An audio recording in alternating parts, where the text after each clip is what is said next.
ఈ ఫ్రీ బస్సులు వచ్చిన తర్వాత లేడీసు శుభ్రంగా కరాటేలు అవన్నీ నేర్చుకుంటున్నట్టున్నారు. అలాగే కదిరి నుంచి హిందూపూర్ వెళ్తున్న బస్సు ఒక పెద్దవాడు ఎక్కిందిట. ఎక్కి సీట్లో కూర్చుందో మరి ఏం చేసిందో ఎక్కడ జరిగిందో గొడవ లోపల జరిగింది. మనకి ఫోటోలు కెమెరాలు వీడియోలు రాలేదు కాబట్టి సరిపోయింది. చిత్తకు కొట్టేశారు. చేతులు కాళ్ళు మొత్తం దెబ్బలు తగిలి ఇవంతా పాపం బాగా దెబ్బలు తగిలే విధంగా ఇద్దరు ఆడవాళ్ళు నువ్వు బస్సు ఎక్కి సీట్లో కూర్చుంటావా అని చెప్పి ఆవిడ్ని, పెద్ద ఆవిడ 85 ఏళ్ళు, ఆవిడేమో 80 ఉంటాయి, 80+, కదిరి నుంచి హిందూపూర్ వెళ్తున్న బస్సులో ఆవిడ ప్రయాణం చేస్తున్నారు. చిత్తకు కొట్టారండి.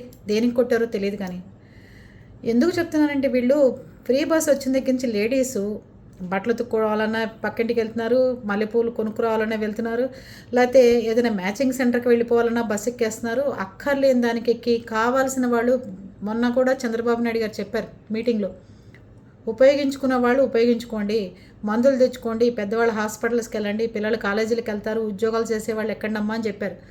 ఇలా రౌడీలు ఎక్కి కొట్టారు. ఆవిడ వెంటనే బస్సు దగ్గరికి వెళ్ళి ధర్నా చేసింది, బస్సు ఎదురుకుండా కూర్చుని. పోలీసులు వస్తే పాపం వాళ్ళు కాళ్ళు పెట్టుకుంటుంది, నాకు న్యాయం చేయండి అయ్యా, ఈ ఆడవాళ్ళు ఇలా కొట్టారు, నాకెంత పరువు తక్కువయ్యా, ఇలా చేశారంటే మేము చెప్తానులే అని ఆ ఇద్దరిని తీసుకొచ్చి సారీ చెప్పించట. చెప్పిస్తే పోయిన పరువు వస్తుందా అండి? ఒక సారీతో పోయిన పరువు వస్తుందా? తినదెబ్బలు వస్తాయా? ఆ ముసలావిడికి కర్రిచ్చి వాళ్ళిద్దరిని కూడా అలా చెత్త కొట్టేసి అంటే ప్రాబ్లం సాల్వ్ అయిపోతుంది. నేనైతే అదే తీర్పిస్తాను అక్కడ ఉంటే. సారీతో ఎప్పుడు సమస్యల పరిష్కారం కావు.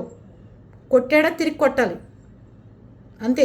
దానికే పరిష్కారం అవుతే మనసు ప్రశాంతంగా ఉంటుంది. మనకి దెబ్బలు తిని ఇంటికి వెళ్ళి పడుకుని వీళ్ళు ఒకసారి వచ్చి ఏదో పోలీసులు చెప్పమన్నారు కదని సారీ చెప్పేస్తే మనకు తగిలిన దెబ్బలు పోతాయా? మన మనసుకు తగిలిన గాయం పోతుందా? బస్సులెక్కి కొట్టి గొడవ పెట్టుకున్న ప్రతి లేడీస్ ఆధార్ కార్డులు క్యాన్సిల్ చేయండి గవర్నమెంట్. ఏ పథకాలు రాకుండా చేయండి. తీసుకెళ్ళి డైరెక్ట్ పోలీస్ స్టేషన్లో చెప్పండి. అప్పుడే ఆడవాళ్ళు నోరు మూసి కూర్చుంటారు. అర్థమవుతుందా? పెట్టింది పెద్దవాళ్ళకి, పిల్లలకి, హాస్పిటల్కి వెళ్ళే వాళ్ళకి, ఉద్యోగాలు చేసే వాళ్ళకి, అంతేగాని ఇట్లా రౌడీలు ఎక్కడానికి కాదు. రెచ్చిపోతున్నారు ఆడవాళ్ళు.